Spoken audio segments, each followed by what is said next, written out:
아삽의 후손의 시인이 얼마나 간절하게 하나님께 기도했던지 3절에서는 하나님이여 우리를 돌이키시고 우리를 회복하소서 이렇게 해서 하나님이여 라는 단어를 썼다면 7절에서는 하나님으로 만족할 수가 없어서 만군의 누구요? 하나님이여 우리를 회복하여 주시고 이렇게 했고 또 만군의 하나님으로서 또 뭔가 해결되지 않을 것 같아서 19절에 만군의 하나님 누구요? 여호와여 우리를 돌이켜 주시고 하면서 그 부르짖는 기도 하나님께 무언가 간절히 이제 구하는 그러한 모습들을 이 본문을 통해서 볼 수 있습니다. 그러면서 그 시인은 자정하신 하나님의 빛을 원하고 있으면서 하나님의 그 자정하신 빛이 비치게 됐을 때 가정이 화목해지고 또한 가정에서 어떤 상처가 치유가 되고 또한 이제 모든 이제 생활 속에서 안 되던 일들이 또한 웅동에 빠져 있던 사람들이 다시 한번 일으켜 세워지는 그러한 축복을 얻기 위해서 하나님의 그 빛이 하나님의 보좌에서 비치기를 원했습니다. 그러면서 오늘 본문 첫째 그 시인은 요셉을 인도하신 하나님께 간구했습니다.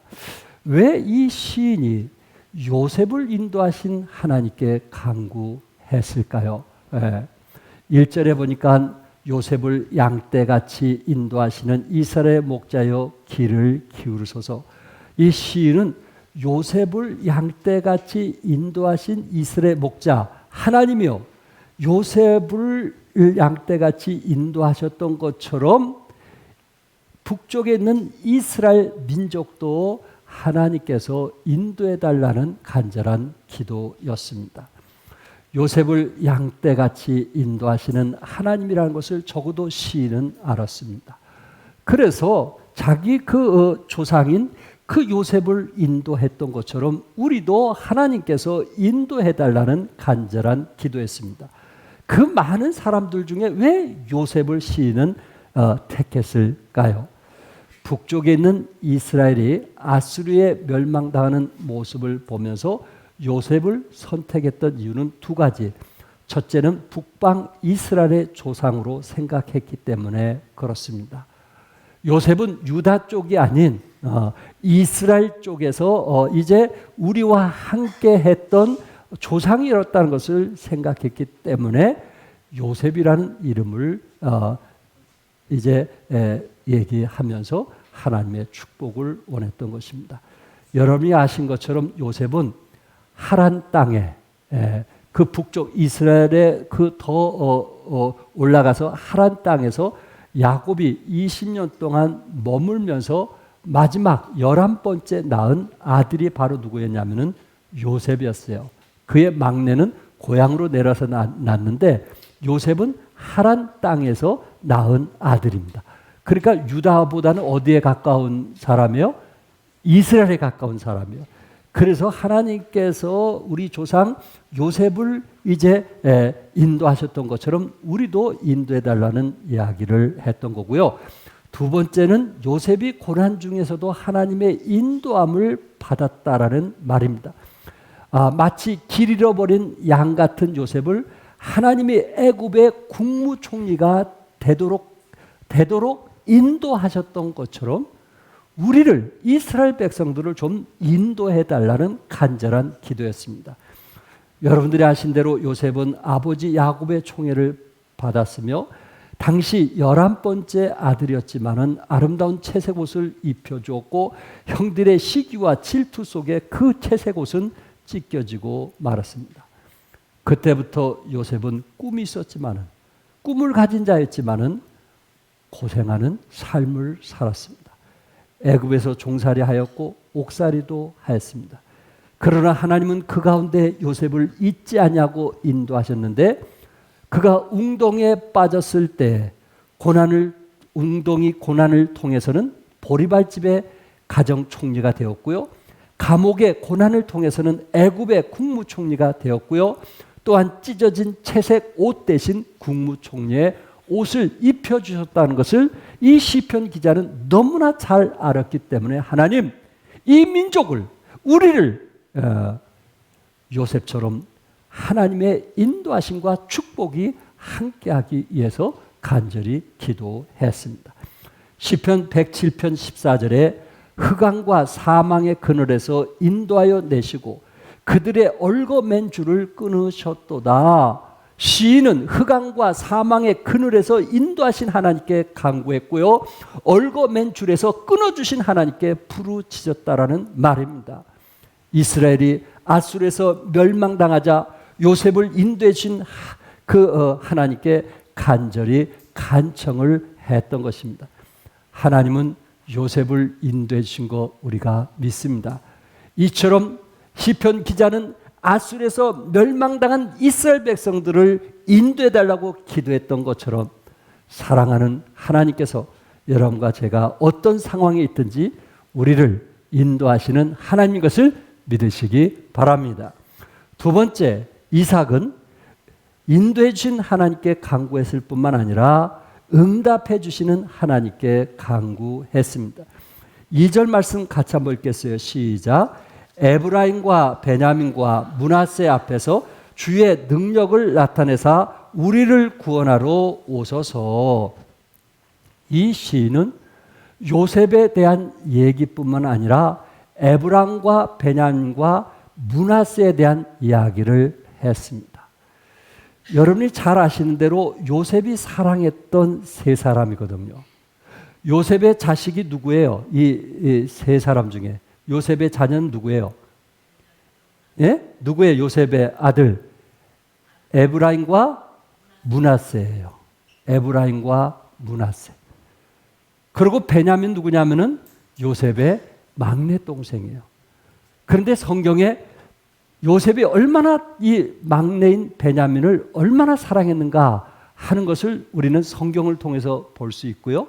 또한 에브라임과 므낫세니까 자기 자식이니까 당연히 사랑하겠죠. 그런데 시편 기자는 요셉만 얘기할 뿐만 아니라 에브라임과 베냐민과 므낫세 지파를 축복했던 것처럼 우리를 축복해달라고 간절히 기도하는 것입니다. 여러분이 아신 대로 북이스라엘은 12지파 중에 몇 지파가 있었다 그랬어요? 예, 10지파. 그리고 남쪽의 유다에는 예루살렘에 있는 그곳에는 2지파, 정확히 말한다면 2지파 반이 되는 거거든요. 그런데 북쪽 이스라엘에 누가 있었냐면은 에브라임, 베냐민, 므낫세 지파가 있었다는 거예요. 여러분 아시죠? 12지파 중에 그 야곱의 아들의 이름을 따서 다 지파가 되게 했거든요. 그게 12지파잖아요. 그런데 요셉이란 지파가 있어요, 없어요? 11번째 아들 요셉 지파가 있어요, 없어요? 요셉 지파는 없어요. 그 대신 하나님께서 레위 지파는 그 약속의 땅에서 뺐잖아요. 레위는 제사만 지냈게 했기 때문에, 그러니까 12아들 중에 한 레위 지파는 빠졌어요. 그 사람들은 제사만 드리게 했어요. 그러니까 11지파가 된 거예요. 그래서 요셉을 빼고 여기에 2지파를 주었는데 요셉의 아들 에브라임과 누구예요? 예, 므낫세를 지파로 넣은 거예요. 그래서 에브라임과 베냐민과 므낫세 지파가 어디에 있었냐면은 북쪽에 있었던 거예요. 이스라엘에 있었던 거예요. 그러니까 자기 민족이 이스라엘이 이런 어려움을 당하고 있으니까 하나님 에브라임과 베냐민과 므낫세를 축복한 것처럼 우리도 제발 축복해달라는 간절한 기도를 했던 것입니다. 두 아들 에브라임과 므낫세는 어떤 축복을 받았을까요? 신명기 33장 16절에 보면은 요셉이 축복받은 것에 대한 그 예언이, 야곱이 이제 축복할 때 요셉을 어떻게 축복했는가? 33장 16절에 땅의 선물과 거기 충만한 것과 가시떨기 나무 가운데 계시던 이의 은혜로 말미암아 복이 요셉의 머리에 그의 형제 중 구별한 자의 정수리에 임할지로다, 이렇게 말씀했어요.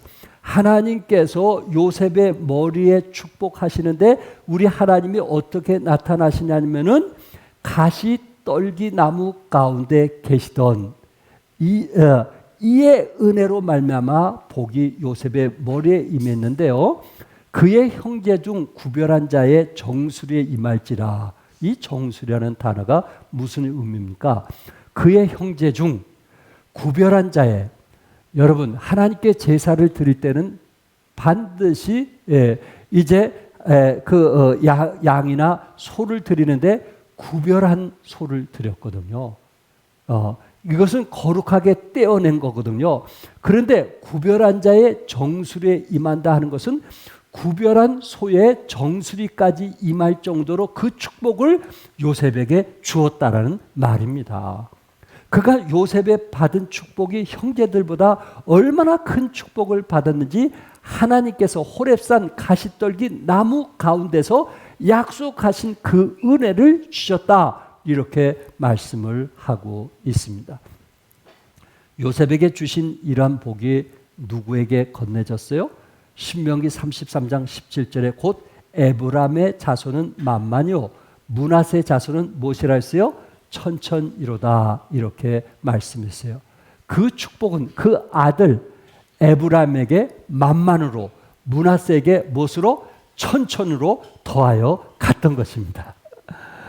사랑하는 성도 여러분, 여러분의 자녀에게 만만의 축복, 천천의 축복이 함께할 수 있기를 바랍니다.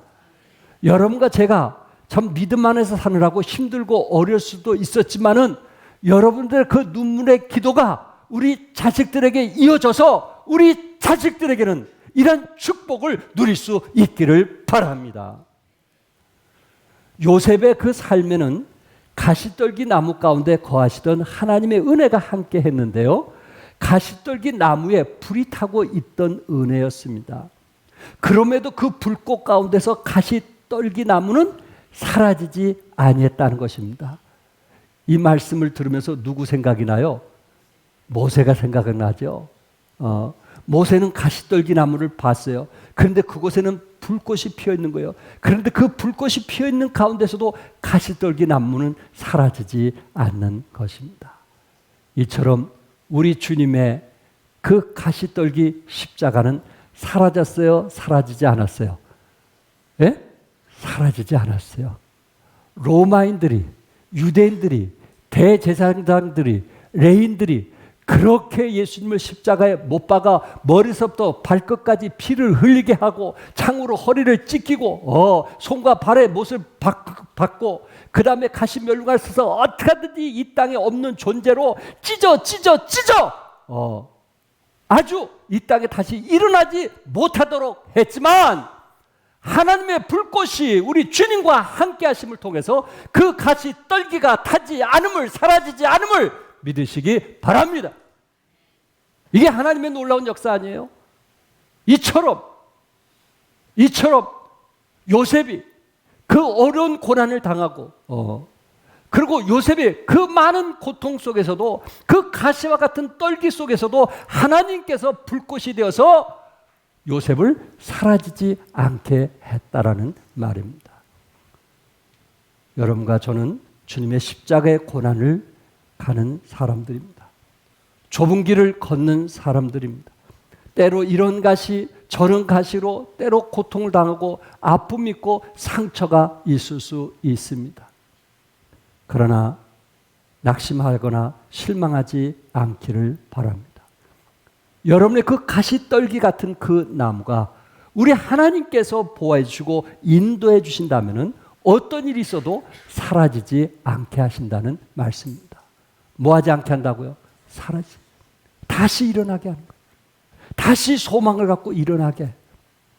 주위에 있는 사람이 아무리 짓밟고 아무리 흔들고 내친다 할지라도 살아계신 하나님께서 여러분과 함께 하시기 때문에 다시 여러분을 일어나게 하신다는 말씀입니다.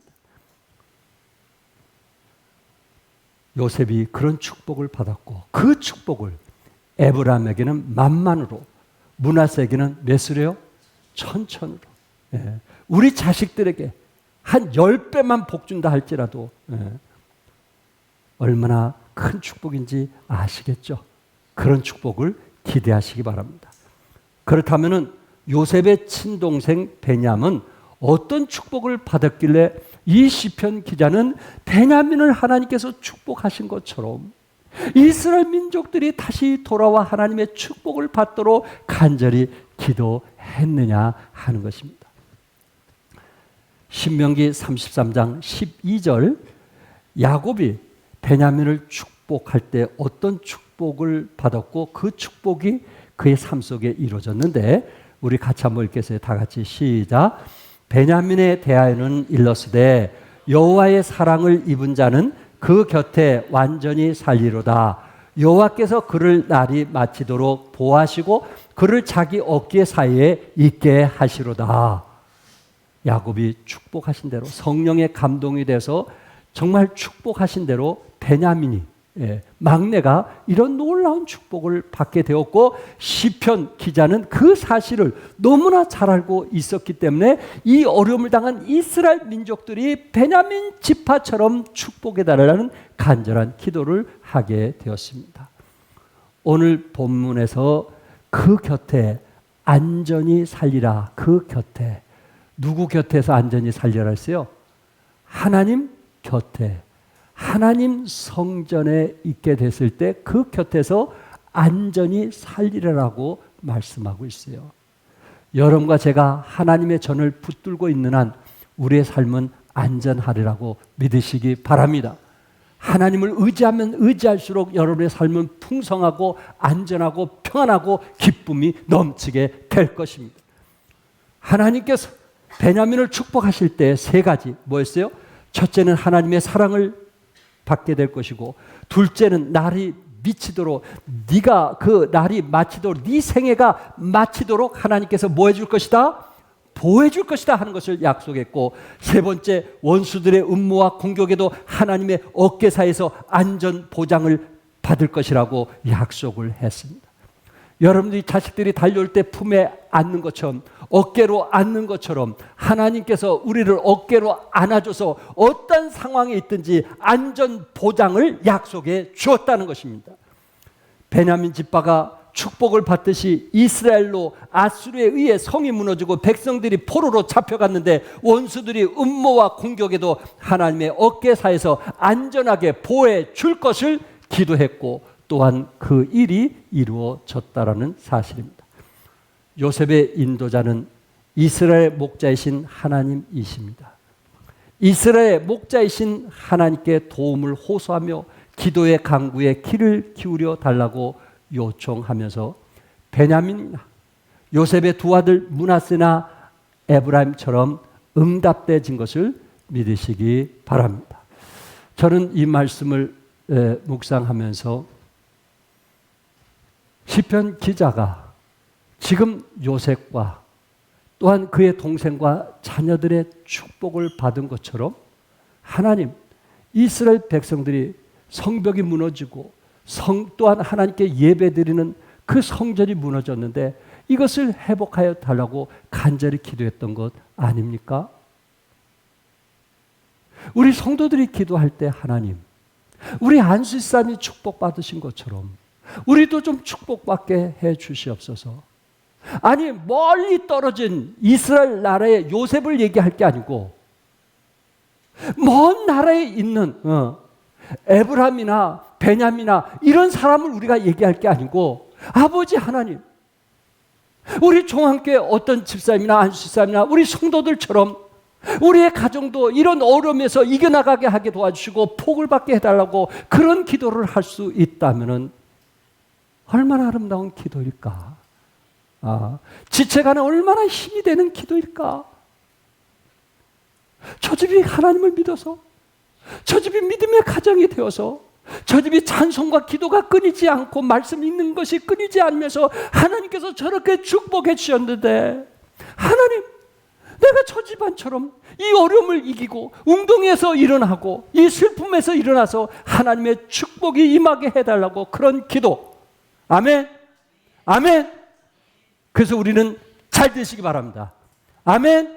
믿음 안에서 잘 되시기 바랍니다. 형통하시기 바랍니다. 그래서 하나님께 영광 돌리시기 바라고 우리 종암 성서 침례기가 다른 교회에 영향을 주어서 저렇게 믿음의 생활함으로 하나님 우리 가정도 이렇게 복을 받게 해달라고 기도하시는 그런 기도.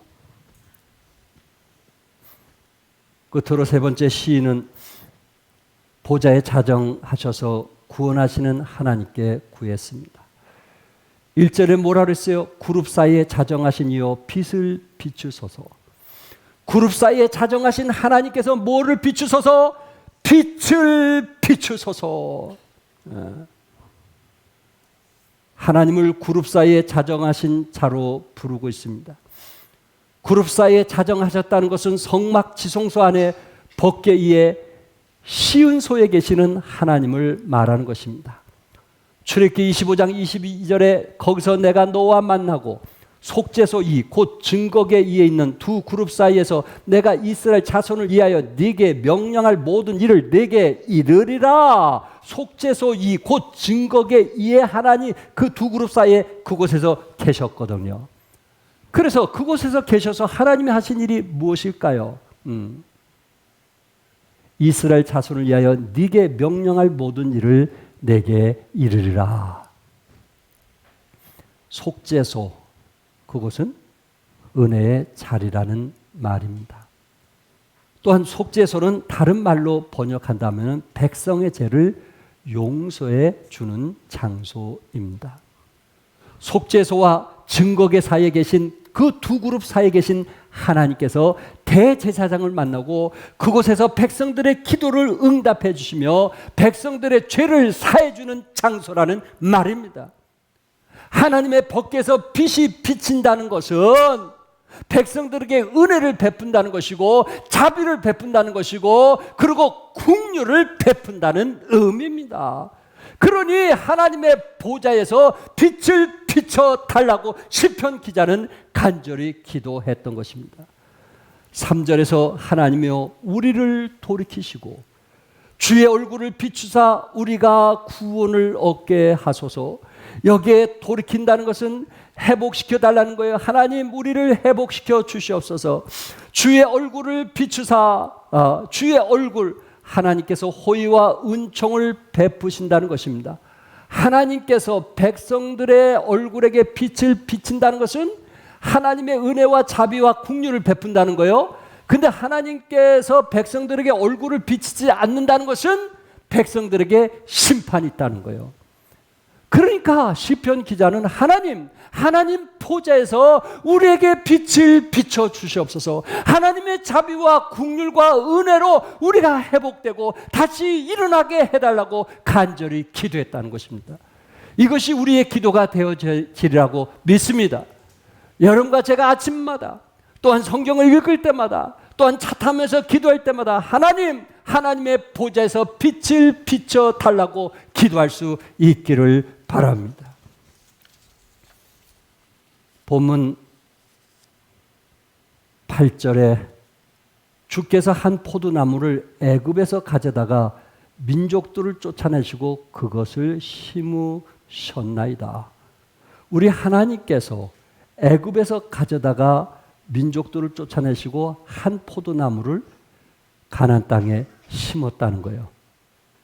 그런데 포도나무를 심었는데 그 포도나무가 어떻게 되냐면은 10절과 11절에 그 그늘이 산들을 가리고 그 가지는 하나님의 백향목 같으며 그 가지는 바다까지 뻗고 넝쿨이 강까지 미쳤느니라. 그 한 포도나무 가지가 바다까지 뻗었고 넝쿨이 강까지 미쳤다고 말씀하고 있어요. 한 포도나무, 하나님께서 애굽에서 가져온 한 포도나무. 이스라엘 백성들 아니에요? 고생 땅에서 수고하고 있는 이스라엘 백성들을 그들을 다시 가나안 땅으로 데려와서 세계를 정복하고 세계 영향을 미치게 했던 이스라엘 백성을 한 포도나무로 비유하고 있는 것입니다.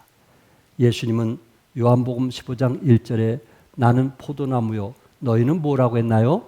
가지라고 말씀을 했습니다. 여러분과 제가 중요한 것은 우리는 가지라는 거예요. 가지라는 정체성, 이것이 확실하면 확실할수록 여러분 삶에는 열매를 맺게 되는 거예요. 우리 주님은 포도나무요. 여러분과 저는 뭐라고요? 가지라는 정체성. 내가 아무리 힘들고 내가 아무리 어렵고 내가 아무리 고통스러워도 나는 포도나무에 가지라는 사실을 알고 나는 어떤 일이 있어도 포도나무에 가까이 붙어 있으려고 애쓰는, 몸부림치는, 희생하는, 수고하는 그런 마음이 있게 됐을 때 여러분과 저는 열매를 맺게 되는데 바다까지 뻗고 넝쿨이 강까지 미칠 것이라는 축복을 누리게 될 것입니다. 우리는 가지나무, 어디에 붙어있는? 어디에 붙어있는? 포도나무에 붙어있는. 가지가 포도나무에 떨어져 있으면 0.1이라도 떨어져 있으면 그건 소용이 없는 거예요. 우리는 붙어 있어야 돼요. 보좌에 가까이 하는 거예요. 하나님의 빛을 받아야 되는 거예요. 그래 하나님께서 우리를 번성하고 축복해 주시는 거예요. 맥스 루케이도는 그의 책에서 연합은 상대를 살피는 데서 시작되는 것이 아니고 자신을 살피는 데서 시작된다. 연합은 상대가 바뀌기를 요구하는 데서 시작되는 것이 아니라 나 자신이 완전하지 않음을 인정하는 데서 시작된다 하는 의미 있는 얘기를 했어요. 여러분과 제가 누구하고 연합되기를 원하십니까? 그렇다면 상대를 살피는 데서 시작되는 것이 아니고 자신을 살피는 겁니다. 나의 문제가 무언가. 연합은 상대를 바뀌기를 요구하는 데서 시작되는 것이 아니고 나 자신이 완전하지 않음을 인정하는 데서 시작된다라고 말씀을 했습니다. 그렇다면 진정한 포도나무는 우리 주님이요. 여러분과 저는 가지라고 그랬어요. 포도나무에게 문제가 있을 수는 없어요. 여러분과 저의 가지에게 문제가 있으면 있지 포도나무에게 문제가 있는 것은 아니라는 것입니다. 우리는 그 문제를 알고 그것을 주님께 가까이 가려고 몸부림치는 그 믿음, 신앙, 그것이 결국은 하나님께서 우리를 번성케 하시겠다고 약속했습니다. 시편 기자는 4절, 5절에서 이렇게 말씀하고 있어요. 우리 다 같이 한번 읽어볼까요? 시작. 만군의 하나님 여호와여, 주의 백성의 기도에 대하는 어느 때까지 노하시리까? 주께서 그들에게 눈물의 양식을 먹이시며 많은 눈물을 마시게 하셨나이다. 어느 때까지 노하시리까? 지난주 영혼까지 노하시리까 하는 말씀했죠. 어느 때까지 노하시리까? 그러면서 이렇게 얘기합니다. 이미 이스라엘 백성들은 아수르에 의해서 눈물의 양식을 먹었고 많은 눈물을 마셨으니 이제 용서해 달라는 것입니다. 저들이 머리서부터 발끝까지 눈물로 회개했으니 이제 용서해 달라는 것입니다. 사람이 살아가면서 가장 중요한 것 중에 한 가지를 얘기한다면 그것은 바로 눈물일 것입니다. 스토아 철학자는 눈물은 인간의 약함을 드러내는 것이라 해서 어떤 사람 눈물을 보이지 않으려고 하는 사람이 우리 주위에 많이 있어요. 에피쿠로스 철학자들은 눈물은 하찮은 것이다.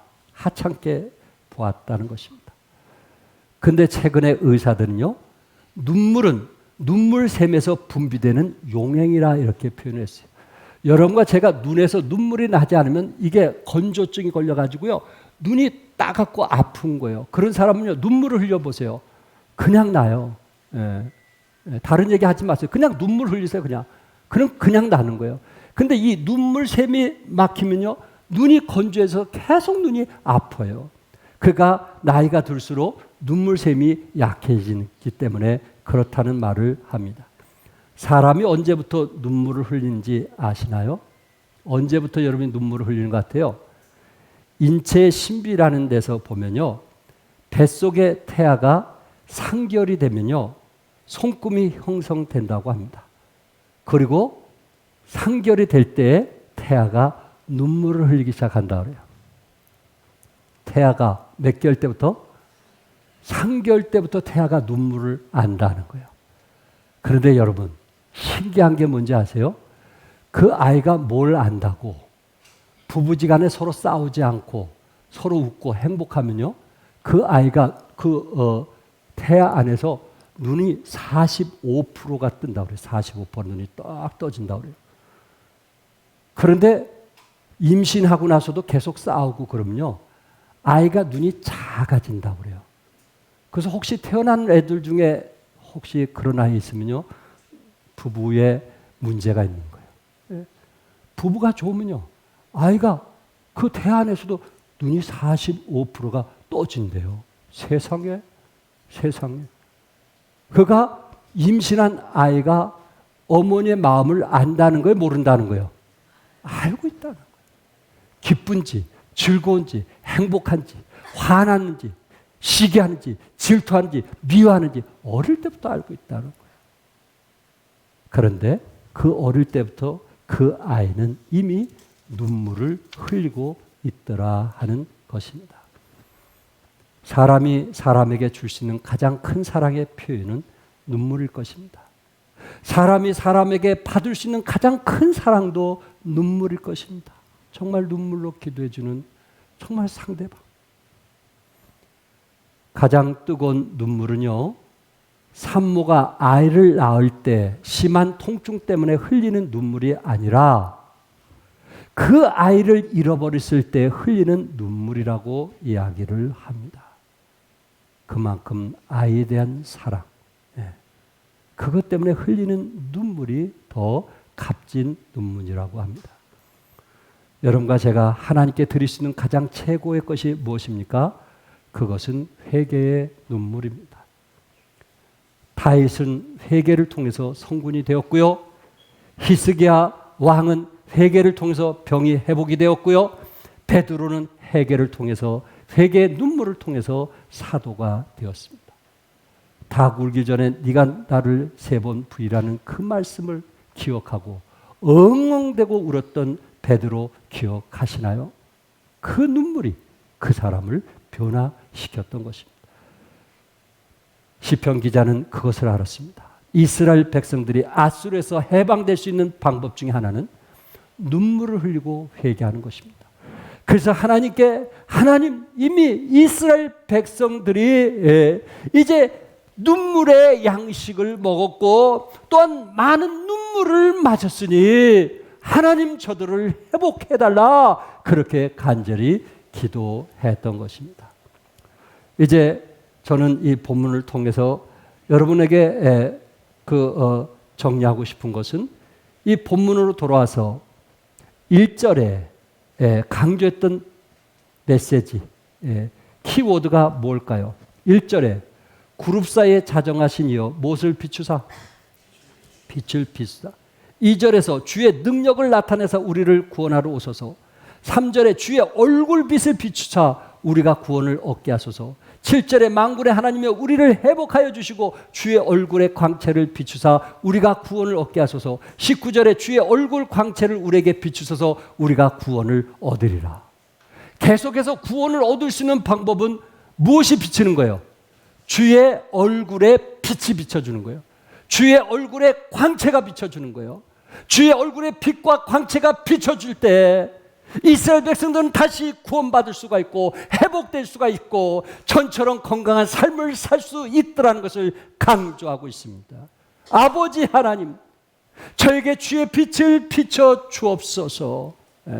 제 마음속에 하나님의 빛을 비춰 주옵소서. 세상의 빛이 아닌, 세상의 유혹이 아닌, 인간의 생각이 아닌, 사람의 생각이 아닌 하나님의 빛이 나를 비춰줘서 옳은 판단을 하게 도와주시고 하나님이 원하시는 길을 걷게 해달라고 기도하지 않겠느냐 하는 것입니다. 하나님만이 우리의 상황을 돌이킬 수 있기 때문에 그렇습니다. 하나님은 인생의 길을 환하게 비추는 빛을 갖고 계십니다.